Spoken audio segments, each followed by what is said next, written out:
한 해의 이제 마지막 주일을 우리가 맞이했습니다. 주님께서 한 해를 돌아보면서 아름답게 마무리하고 또 새로운 한 해를 은혜 가운데 열어가게 도와주시기를 축복합니다. 신앙생활을 하신 분들 치고 시편 23편을 모르시는 분들은 사실상 없다라고 봐도 무방할 것 같습니다. 이 시는 성경 전체에서도 가장 유명한 시 중에 하나입니다. 다윗의 시로서 자신이 목동으로서 아버지의 양떼를 돌볼 때를 회상하면서 하나님을 자신의 목자로서 그리고 자신을 하나님의 양으로서 그리면서 노래한 시입니다. 이 시가 중요한 이유 중에 하나는 우리 주 예수님께서 요한복음 10장을 보시면 이 시편 23편의 이미지를 가지고서 당신을 선한 목자로서 묘사를 하셨기 때문입니다. 따라서 오늘 우리가 함께 살펴보려고 하는 이 시에서 여호와 대신에 예수 그리스도를 대입하셔서 이 말씀을 묵상하셔도 무방합니다. 왜냐하면 예수님이 바로 구약이 말씀하고 있는 여호와께서 육신이 되신 분이시기 때문입니다. 오늘 말씀 1절을 보시면 다윗은 먼저 여호와는 나의 목자시니라고 고백을 하고 있습니다. 예수님이 이 땅에 오신 것은, 성탄으로 오신 것은 관계를 위해서입니다. 죄로 인해서 하나님과 단절되어 있던 우리를 다시금 하나님 아버지 품 안에 회복시키시기 위해서 하나님과 바른 관계 가운데 두시려고 예수님이 성탄으로 오신 것입니다.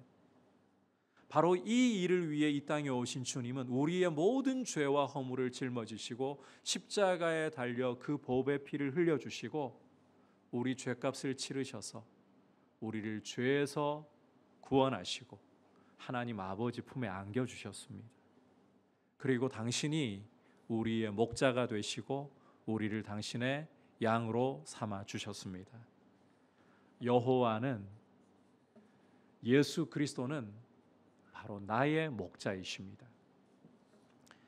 온 천지 만물을 그 능력의 말씀으로 창조하신 그분이 나의 목자이시다. 지금도 그 능력의 말씀으로 모든 만물을 다스리고 주관하시는 분이 나의 목자이시다. 무엇보다 나를 사랑하시고 나를 위해 십자가에 생명을 주신 그분이 나의 목자이시다. 이 사실을 우리가 기억하고 붙잡아야 합니다. 그 사실을 우리가 붙잡고 있을 때에 다윗의 고백은 곧 나의 고백이 되는 거예요. 어떤 고백이냐? 내게 부족함이 없으리로다. 내게 부족함이 없으리로다. 자, 여기 부족함이 없다는 히브리 원문의 표현은 과거와 현재와 미래가 교차를 하고 있는 표현입니다. 그동안 정말 부족함이 없었고 지금도 부족함이 없고 앞으로도 부족함이 없을 것이다. 이 과거에 대한 감사와 현재에 대한 만족과 미래에 대한 확신이 이 표현 속에, 내게 부족함이 없으리로다라는 표현 속에 함께 교차하고 있다는 거예요. 자, 그렇다면 여기에서 내게 부족함이 없다, 이것이 무엇을 가리키는 말씀인가? 물질적인 풍요를 말하는 것일까?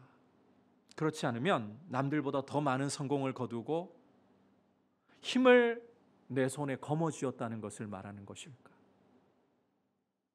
그런데 우리가 예수님을 믿는 사람들의 삶을 보면 반드시 믿지 않는 사람들보다 더 돈을 많이 잘 버는 것만도 아니고 사회적으로 더 높은 지위를 차지하는 것만도 아니고 성공을 더 잘 거두는 것만도 아닌 것 같습니다.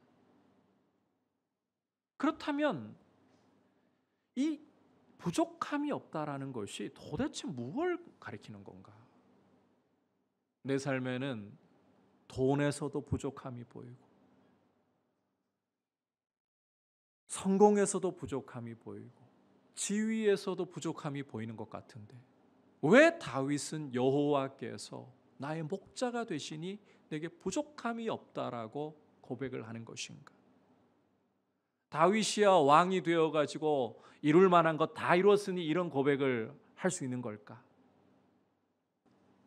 여러분, 이것은 다윗의 고백이 아니라 나의 고백이라고 했었죠. 오늘은 이 내게 부족함이 없으리로다, 이 고백의 의미를 함께 말씀을 통해서 생각하면서 주님이 성탄으로 오셔서 우리에게 주시는 축복과 은혜를 함께 묵상을 하려고 합니다. 자, 내게 부족함이 없으리로다는 첫 번째 의미는 한번 따라 합시다. 자기 이름을 위하여 의의 길로 인도하신다. 자기의 이름을 위해 의의 길로 인도하신다라는 의미라는 거예요. 함께 2절과 3절 읽어보겠습니다. 시작. 그가 나를 푸른 풀밭에 누이시며 쉴 만한 물가로 인도하시는도다. 내 영혼을 소생시키시고 자기 이름을 위하여 의의 길로 인도하시는도다. 자, 주님이 나로 하여금 부족함이 없게 하신다라는 것은 함께 읽은 말씀에서 보듯이 주님이 나를 푸른 풀밭에 누이시고 쉴 만한 물가로 인도하시며 내 영혼을 소생시켜 의의 길로 인도하신다, 이런 뜻이라는 거예요. 자, 푸른 풀밭에 누이시고 쉴 만한 물가로 인도하신다, 이렇게 말씀을 하니까 물질적으로 안정되고 풍요로운 것이 당장 우리 마음의 이미지로 떠오르는 것 같습니다. 하지만 목자들의 입장에서 볼 때 이 표현은 양들에게 가장 근본적인 필요를 사랑으로 채워준다, 이 의미가 되는 거예요. 양들에게 가장 근본적으로 필요한 것을 채워준다, 사랑으로 채워준다. 여러분, 양에게 있어서 가장 근본적인 필요가 푸른 초장이고 쉴만한 물가가 아니면 뭐겠습니까? 그렇다면 목자이신 주님이 우리 인생을 바라보실 때 우리 인생에게 있어서 가장 근본적인 필요가 무엇인가? 이 질문을 우리는 던져야 되는 거예요. 자, 우리에게 가장 근본적인 필요가 무엇인가를 잘 보여주는 사건이 하나 있는데 바로 예수님이 중풍병자를 고치신 사건입니다. 하루는 예수님이 어느 집안에서 말씀을 전하고 계실 때에 이 집에 예수님의 말씀을 듣기 위해서 사람들이 몰려와 가지고는 집이 가득 차고 입구까지도 사람으로 넘쳐났습니다. 이런 상황에서 한 중풍병자를 내 친구가 데리고 와서 예수님께 인도를 하려고 하는데 사람이 너무 많아서 도저히 데려갈 수가 없는 거죠. 그러니까 이 친구들은 지붕으로 올라가서 지붕을 뜯어내고는 바로 예수님 앞으로 이 병자를 달아내렸습니다. 그때 예수님께서 이러한 모습을 보시면서 이들의 믿음을 보시면서 뭐라고 말씀하셨느냐? 소자야, 내 죄사함을 받았느니라. 여러분, 병자에게 있어서 가장 절실하고 근본적인 필요가 뭐라고 생각하십니까? 그 병 낫는 거 아닙니까? 지금 사업에 부도가 나서 빚쟁이들이 몰려오고 있습니다. 이런 상황에서 내게 근본적인 필요가 뭐라고 생각하십니까? 돈 문제가 해결되는 거 아니겠습니까? 내 몸에 암이 찾아왔습니다. 이런 상황에서 나에게 가장 근본적인 필요라고 생각되는 것은 이 암이 떠나가는 것 아니냐는 거예요. 그런데 우리 주님은 이 중풍병자, 자기 힘으로는 스스로 몸을 가눌 수도 없고 걸을 수도 없어서 친구들이 데려와야만 하는 이 중풍병자, 이 사람에게 내 죄사함을 받았느니라. 그렇다면 우리가 생각하기에 우리에게 가장 절실하다고 생각하는 필요가 돈이 해결되고 건강이 해결되고 우리의 성공이 이루어지는 것이라고 생각하지만 주님 보실 때에는 우리의 가장 근본적인 필요가 뭐라는 겁니까? 바로 죄사함이라는 거예요. 여러분, 우리 주님이 우리 인생을 바라보실 때 가장 근본적으로 필요한 것은 죄사함을 받고 우리의 고향이 되시는, 우리의 진정한 안식과 쉼이 되시는 하나님의 품 안에 안기는 것입니다. 딸에서 양에게 푸른 초장이 쉴 만한 물가라는 이 표현은 우리 인생에게서는 구약적으로 이야기하자면 하나님이 계시는 성전, 신약적으로 이야기를 하자면 하나님의 자비하신 보좌, 하나님의 품 안을 말씀한다. 이렇게 여러분께서 이해를 하셔야 한다는 거예요. 선한 목자이신 우리 주님이 우리의 죄를 사하시고 우리를 하나님과 화목시켜 그 품 안에 안겨 참된 안식을 누리게 하시려고 십자가에 보혈 흘려 주셨습니다. 그 피로 우리는 죄 사함 받았고 하나님과 화목되었고, 예수 그리스도를 믿는 우리 성도들은 이제 하나님의 품 안에서 참된 안식을 누리고 있음을 믿습니다. 이게 바로 우리를 푸른 초장으로 쉴 만한 물가로 인도하신다라는 것의 근본적인 의미라는 겁니다. 이렇게 하나님이 아들을 보내셔서 우리를 죄 사하시고 하나님의 품 안에 회복하실 때에 이제 3절에서 다윗이 고백하는 것처럼 어떤 은혜가 임하느냐, 내 영혼이 소생되는 은혜가 임해요. 여러분, 우리 인생은 하나님의 품 안에 있을 때 살아납니다. 우리 손에 돈이 들어올 때에 사람 얼굴은 갑자기 이 생기가 돌고 막 미소가 번져요. 그런데 그게 진짜 미소이고 진짜 생기일까요? 조금 지나 보면 그 미소, 그 생기 다 사라지고 덜하고 합니다.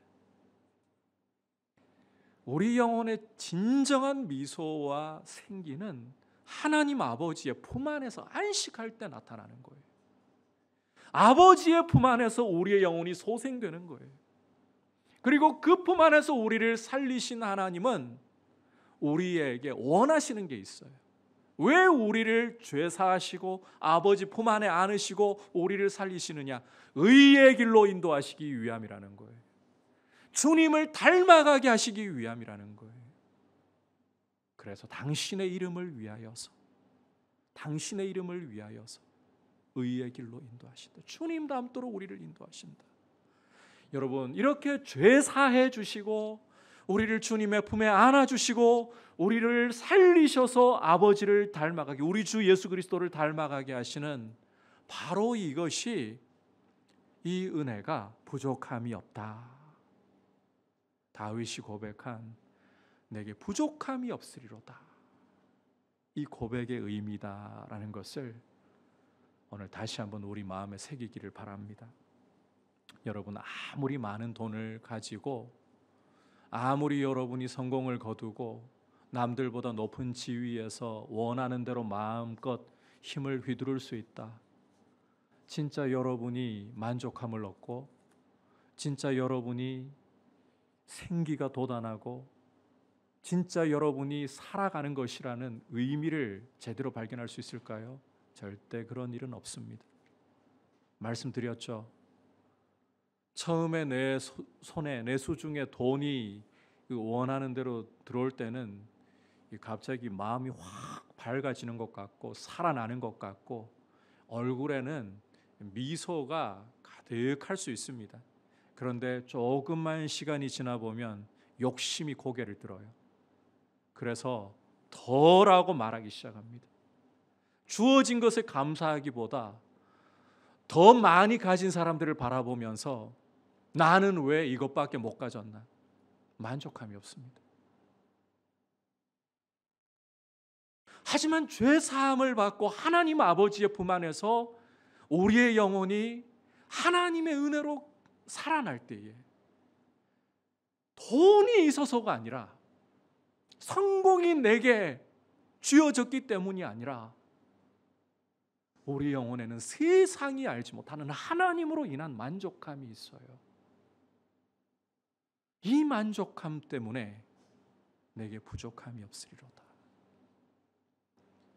죄 사하시고 하나님 아버지의 품 안에서 그 전능하시고 우리를 사랑하시는 품 안에서 우리를 소생케 하시는 그 하나님 안에서 내게 부족함이 없습니다.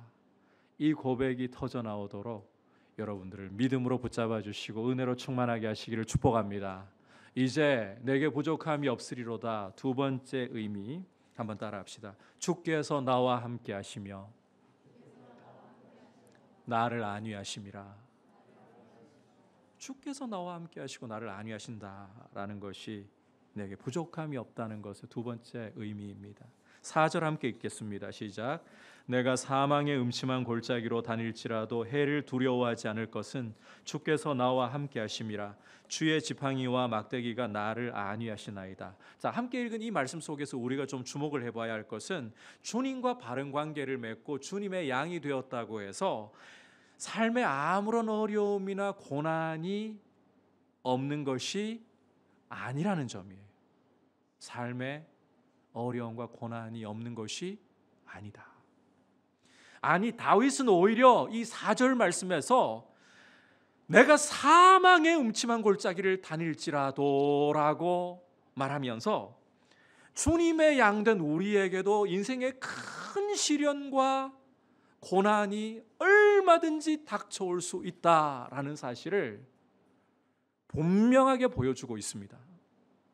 실제 다윗의 생애가 그러했잖아요. 여러분, 이 시편 23편을 건성으로 그냥 읽는다면 다윗이야 왕이 되었으니까 부족함이 없다라고 말했겠지. 그런데 이 다윗의 삶을 보면 그런 말을 할 수가 없어요.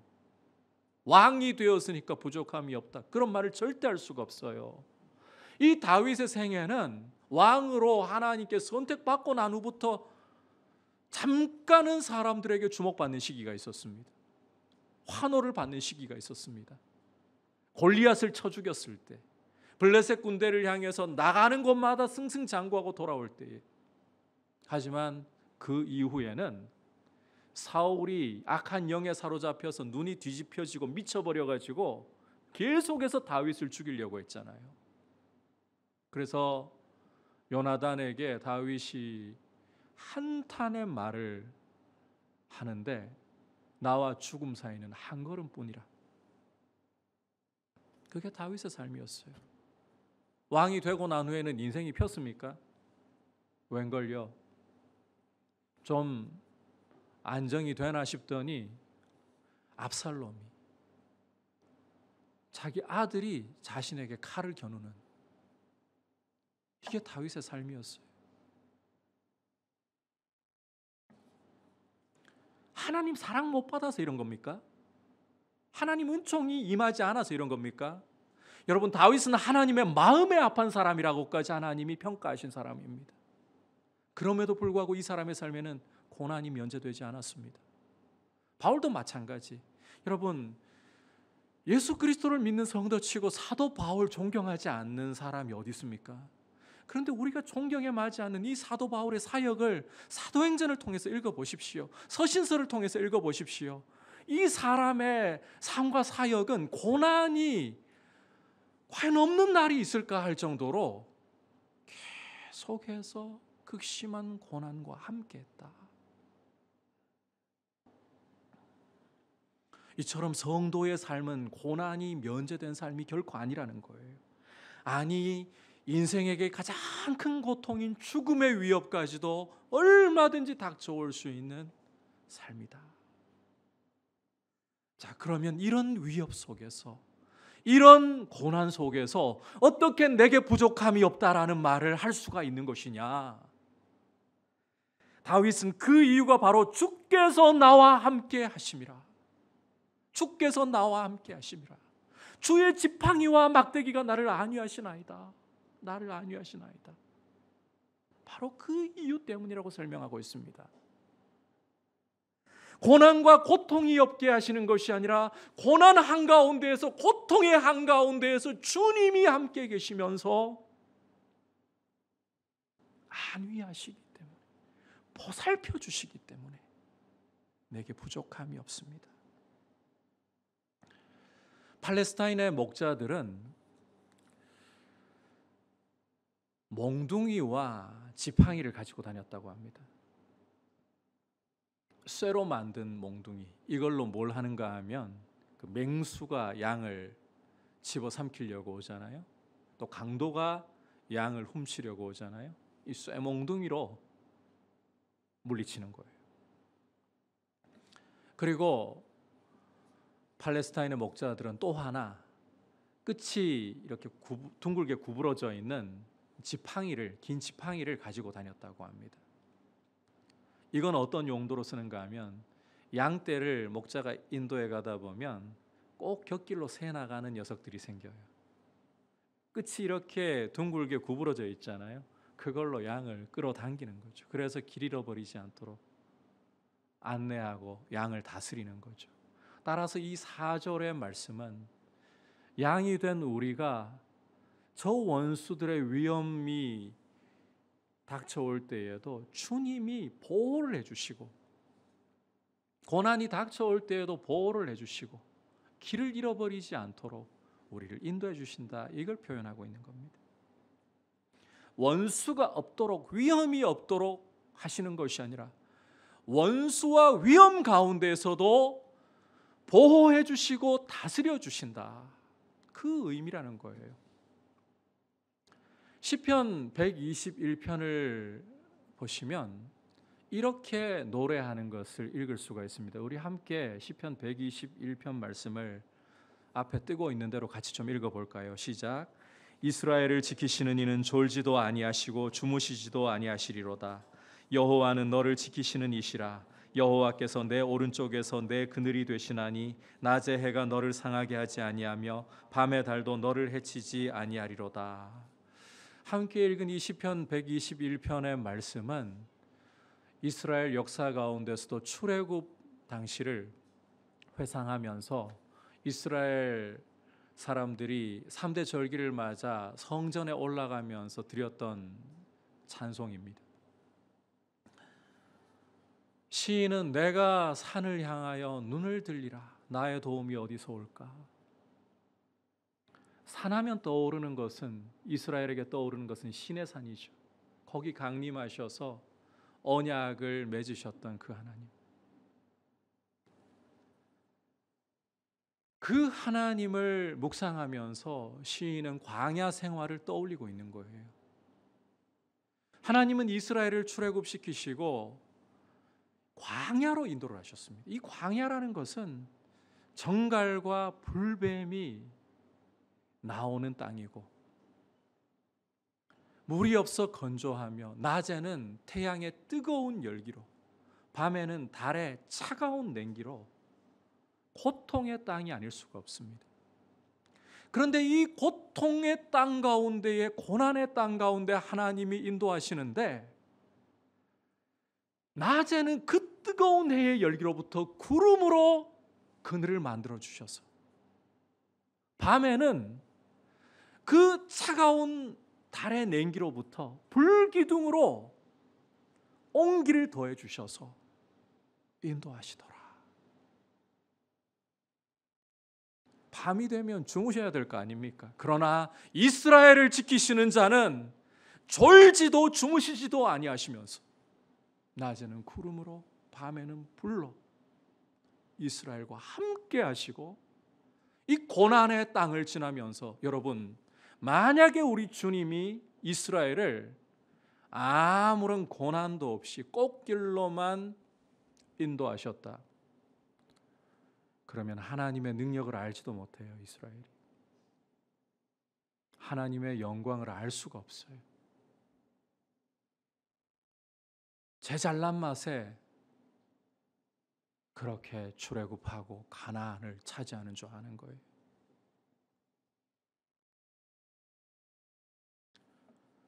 우리가 인생에 고난이 면제되어 있으면, 우리 인생 하나님 자녀들 그냥 잘 나가게 되면, 여러분, 이 부분은 뒤에서 좀 더 다룰 건데 철 안 듭니다. 우리가 철이 안 들어요. 내 잘난 맛에 살아요. 하나님이 어떤 분이신지를 몰라요.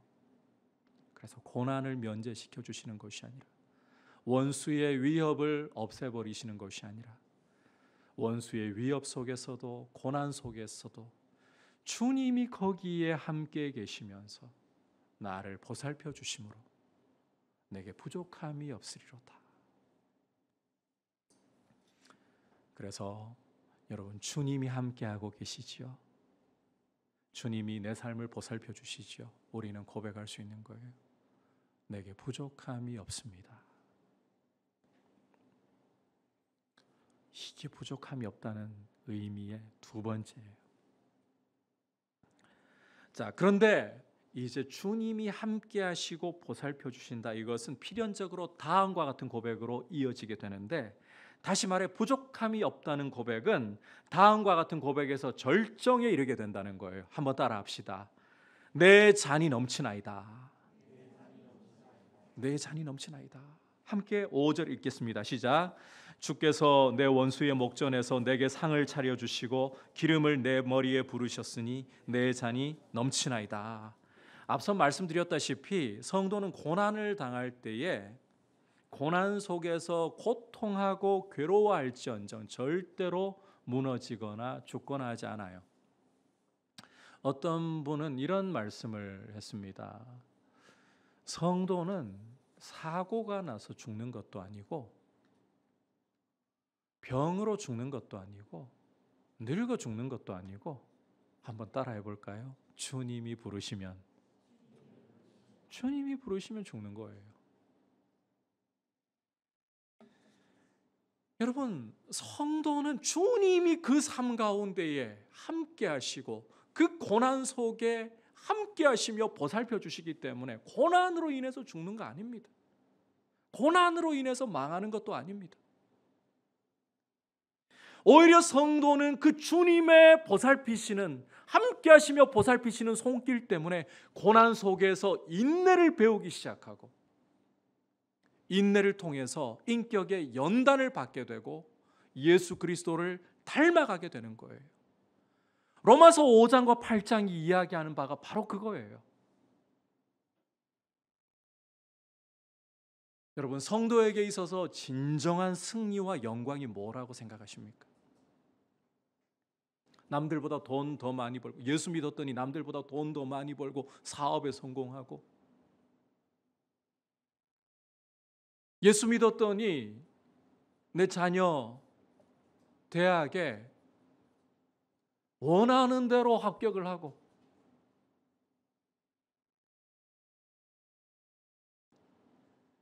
직장 취업도 남들이 와 하고 부러워할 곳으로 취업을 하게 되고.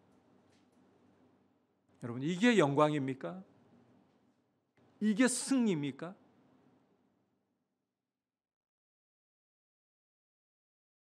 이걸 교회가 영광이라고 승리라고 생각하고 있다면 교회는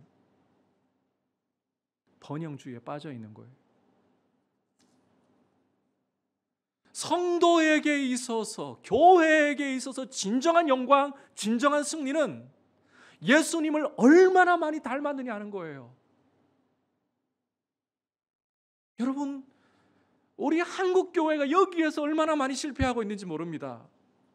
우리의 영광은 예수님을, 우리 주 예수님을, 우리 목자이신 예수님을 얼마나 많이 닮았느냐 하는 것입니다.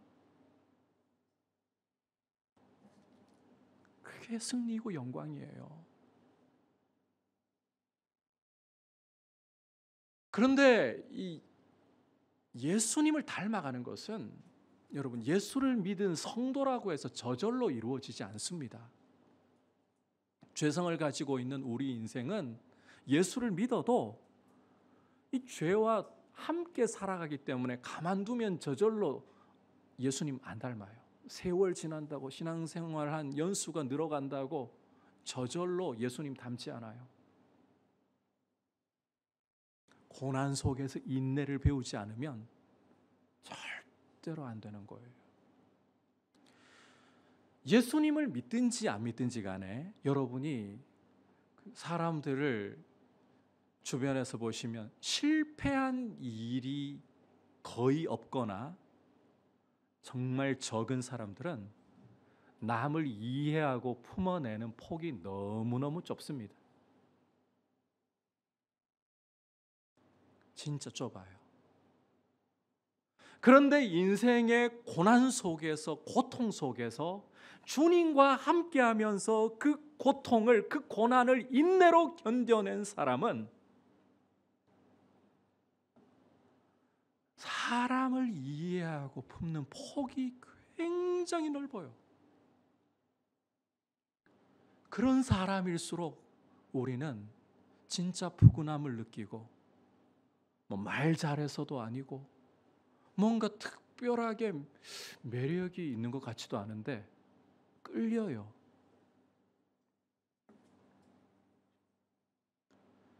그래서 좀 간단하게 이야기하자면, 고난을 겪어보지 않으면 우리는 철이 안 든다.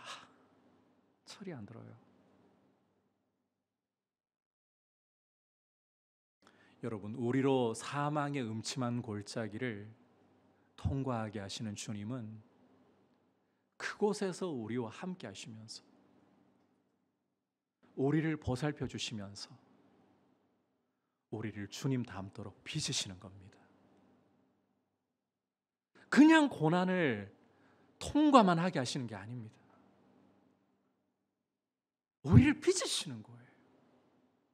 원수의 위협이 우리를 집어삼키려고 우리에게 달려드는데, 인생의 풍파가 우리를 뒤엎으려고 달려드는데, 주님은 그 속에서 우리와 함께 하시면서 이 원수의 위협이 우리를 집어삼켜버리지 못하도록, 이 풍파가 우리를 완전히 뒤덮고 엎어버리지 못하도록 그 공격, 그 고난을 주님의 손 안에서 뒤집어서 우리를 변화시키는 도구로, 주님 닮아가게 하는 도구로 만들어 버리신다는 거예요. 여러분, 이게 바로 주님이 원수의 목전에서 내게 상을 베푸시고 기름으로 내 머리에 바르셨다라는 것의 의미입니다. 고대에 상을 베풀어주고 상을 차려주고 기름으로 머리에 바른다는 것은 존귀하게 높여준다는 말이에요. 원수는 우리를 죽이려고 공격을 하는 겁니다. 저 마귀는, 저 세상은 우리를 믿음을 무너뜨리고 우리를 실패하게 하려고 우리를 공격하는 것입니다. 그런데 주님은 그 원수의 공격을 우리가 그냥 당하도록 내버려 두시는 것이 아니라, 우리와 함께 하시면서 당신이 그 원수의 공격을 막아서 당신을 통과하게 하시는데, 그 가운데 우리는 주님을 닮아가게 된다는 거예요. 원수가 아무리 여러분을 청구하면서 여러분을 밀가부르듯이 까부르려고 공격을 해도 소용이 없습니다. 그 공격은 주님의 손을 통과하면서 여러분을 주님 닮도록 바꾸는 순풍이 되어버립니다. 원수는 애가 달아가지고 공격을 해도 안 돼요.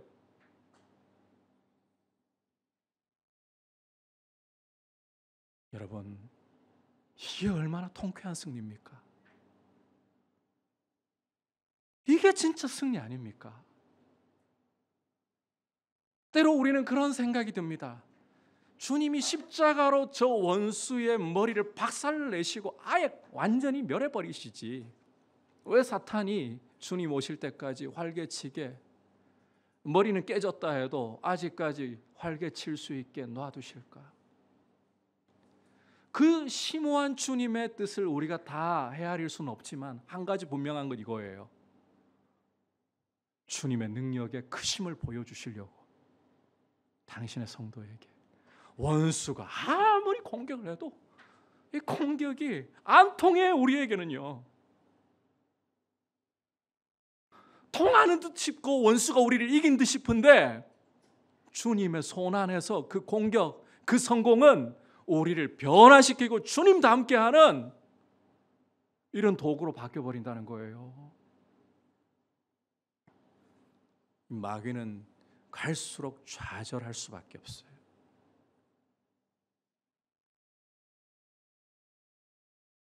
이게 승리입니다. 이게 영광입니다. 주께서 원수의 목전에서 내게 상을 차려주시고 기름으로 내 머리에 바르셨으니,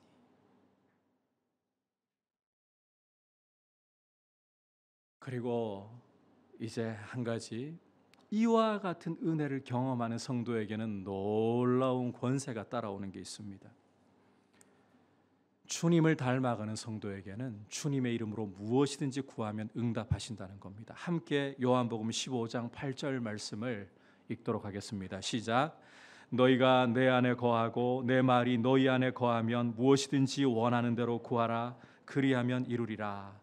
자, 이 말씀의 의미를 좀 풀어 설명하자면 너희가 내 안에 거하고 내 말이 너희 안에 거하면, 이 말씀의 의미를 좀 풀어보자면 요한복음 15장의 문맥이 그렇습니다. 우리가 예수님을 닮는 인격의 열매를 많이 맺는다면 뭐든 원하는 대로 구해라. 내가 다 들어줄게. 이 말씀인 거예요.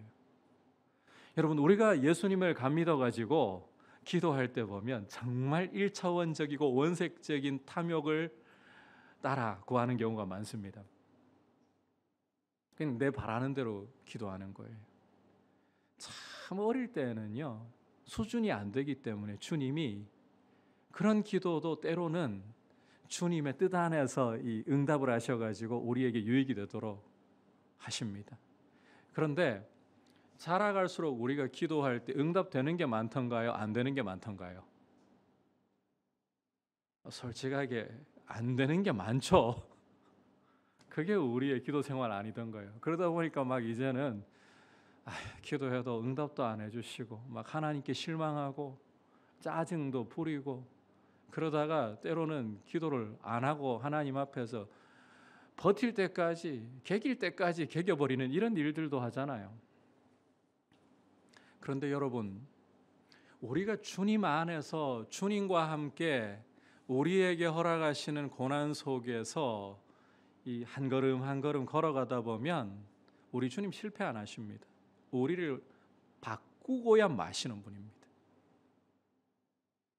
우리 기도도 바꾸어 가시는 거예요.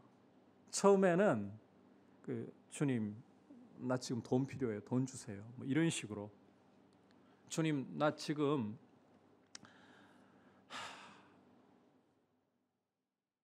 쟤 좀 이겨야 돼요. 이길 수 있게 해주세요. 이런 식으로 주님 앞에 기도한단 말이에요.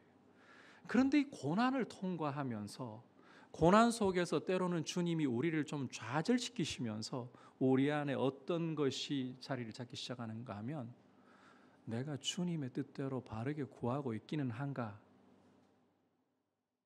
이러한 생각들이 들기 시작합니다. 조금 철이 든다는 거예요. 그러면서 조금 더 철이 들면 기도가 이렇게 바뀌어요. 주님의 뜻이라면, 이 단서를 붙이기 시작해요. 쓴물이 올라와도, 속으로는 그렇죠. 속으로는, 말은 그렇게 하지만 속으로는 주님 그래도 들어주셔야 돼요. 들어주셔야 돼요. 이게 사실은 본심이에요. 그런데 조금 철 들었다고 척하는 거예요. 척해요. 주님 뜻이라면. 그러다가 이 고난의 도가니 속에서 더 단련이 되면 인정합니다. 내 뜻이 안 이루어져도 주님 선하십니다. 그러면서 주님의 소원이 나의 소원이 되기 시작해요. 그래서 주님 닮아갈수록 여러분, 내 안에 일어나는 소원이 내 소원이 아닌 사실은 성령님의 소원이에요. 그래서 무엇이든지 원하는 대로 구하라. 그리하면 이루리라. 이루어질 수밖에 없어요. 그래서 여러분, 주님 손에 붙잡혀서 고난을 통과하면서 주님 닮아가게 되잖아요. 그러면 주님의 소원이 나의 소원이 되고 내가 주님 앞에 구하는 것은 이루어지다 보니까 이게 사람의 삶이 세상이 이해할 수 없는 삶을 살아가기 시작합니다. 가난한 자 같은데 부유합니다. 없는데, 저 사람의 삶을 보면 뭐 있는 게 제대로 없는데, 갖춰진 게 제대로 없는데 감사하고 있어요. 풍요롭게 살고 있어요. 어떤 사람들은 많이 손에 쥐고도 한 달에 1,000씩 벌면서도 없다 없다 그러는데 100을 벌고 가족이 겨우 먹고 살아도 주님 감사합니다 그러고 있어요.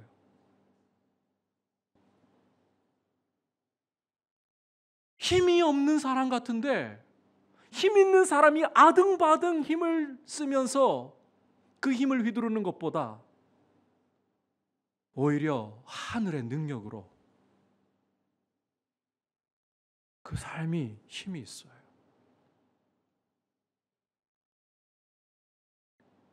정말 무명한 사람 같은데 유명해져요. 사람들이 알아서 유명하다는 게 아니에요. 주님이 인정해 주시는 거예요. 이게 형통한 삶입니다. 이런 복을 누린다는 거예요. 따라서 다음 고백이 터져 나오지 않을 수 없는 겁니다. 내 잔이 넘치나이다. 내 잔이 넘치나이다. 여러분 오늘 이 시를 보시면 처음에는 부족함이 없으리로다 라고 출발했던 시가 시의 끝에 이르면서 내 잔이 넘치나이다 라고 절정에 이르고 있습니다. 그런데 이게 삶의 6절을 보시면 삶의 어느 한 부분만 그런 것이 아니라 내 평생에 라고 말씀을 하고 있습니다. 내 평생에 주님의 선하심과 인자심이 그것도 반드시 나를 따르리니.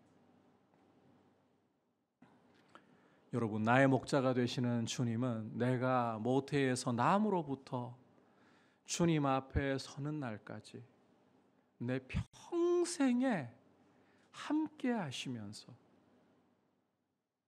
나를 안위하시면서 원수의 공격과 위협 속에서도 그 공격과 위협을 바꾸어 나를 변화시키시면서 주님 닮도록 그래서 내 잔이 넘치나이다라고 고백하도록 인도하시는 분입니다.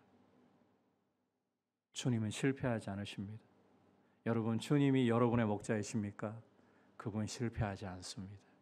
그분은 여러분을 이 시처럼 연단하시고 바꾸어 가시고야 마실 겁니다.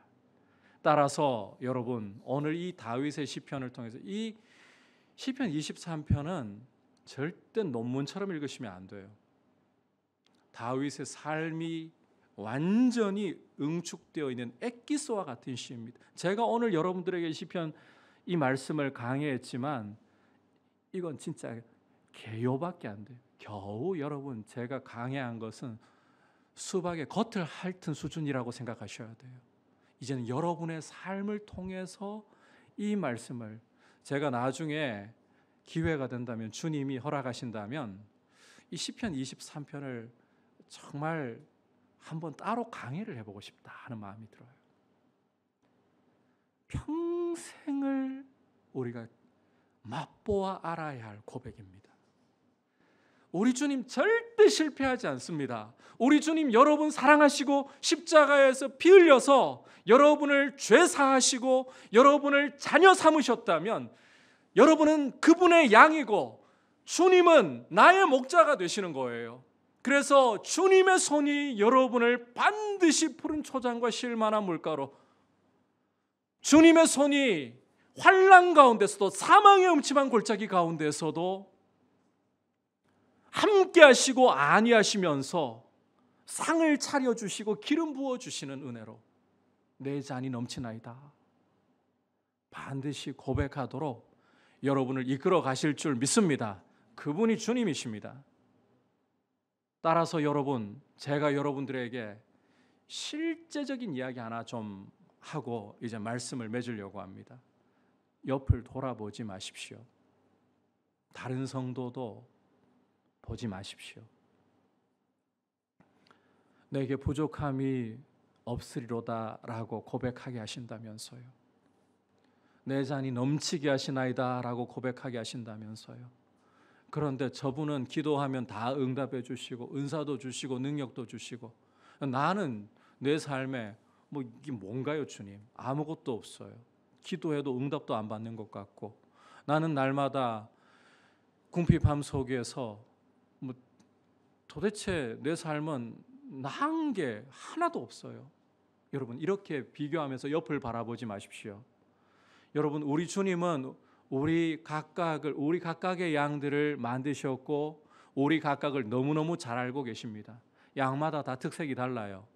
여러분, 양마다 정말 다른 것이, 어떤 양은 고분고분합니다. 어떤 양은 성격이, 그냥은 절대 말을 안 들어요.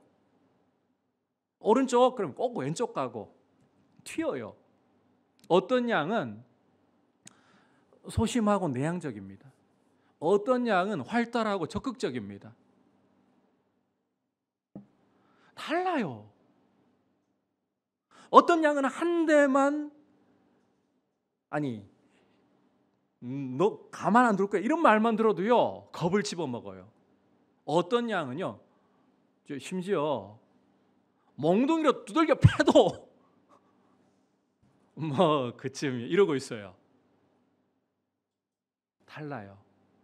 그래서 주님이 성도를 대하실 때에도 각각 믿음의 분량에 맞게 주님이 각 사람에게 주신 은사에 맞게 그 사람을 인도해 가시는 겁니다. 그러니까 내 옆에 분이 기도하니까, 야, 하나님 돈 주셨다더라. 나도 기도하면 돈 주시겠지. 근데 기도하면 돈 안 와요. 기도하니까 암 나았다더라. 내가 기도하는데 하나님은 암을 낫게 하시는 것은 고사하고 더 번지게 하십니다. 다르기 때문이에요. 우리 주님은 나를 너무 잘 아시기 때문이에요.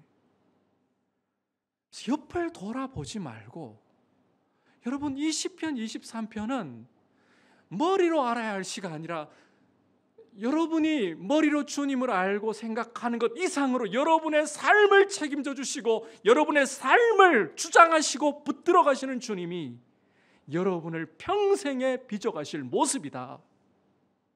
그래서 주님께 신뢰를 드리십시오. 주님 정말 여러분 사랑하십니다. 증거가 필요하십니까? 이보다 확실한 증거가 뭔가요? 내가 십자가에서 너를 위해 두 팔 벌렸다. 내 생명을 주었다. 마귀가 아무리 여러분의 마음에 의심을 심어 놓아도 마귀에게 말씀하십시오. 주님 나를 위해 죽으셨어.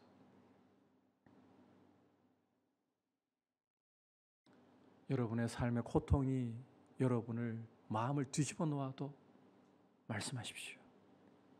주님이 나를 위해 죽으셨어. 사랑하시고 그분은 책임져 주십니다. 앉아주시면 어떻게 할까 두려워하지 마십시오. 주님은 여러분을 결코 버리지도 포기하지도 않으시고 여러분을 붙들어 가십니다. 그래서 여러분은 주님 앞에서 신뢰로 외치십시오. 내 평생의 주님이 나의 목자가 되셔서 나를 내 잔이 넘치나이다라고 고백하게 선하심과 인자하심으로 인도하실 것이다.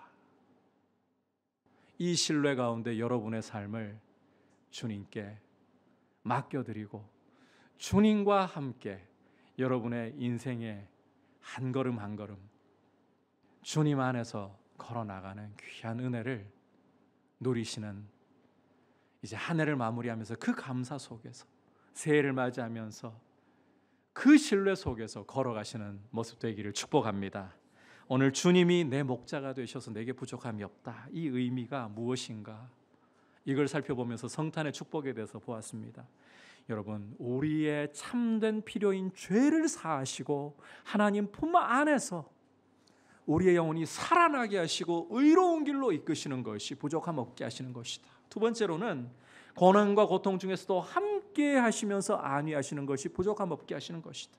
마지막으로 원수 앞에서 존귀하게 주님 닮은 인격으로 우리를 빚으셔서 주님 작품으로 드러내시는 것이 부족함이 없게 하시는 것이다.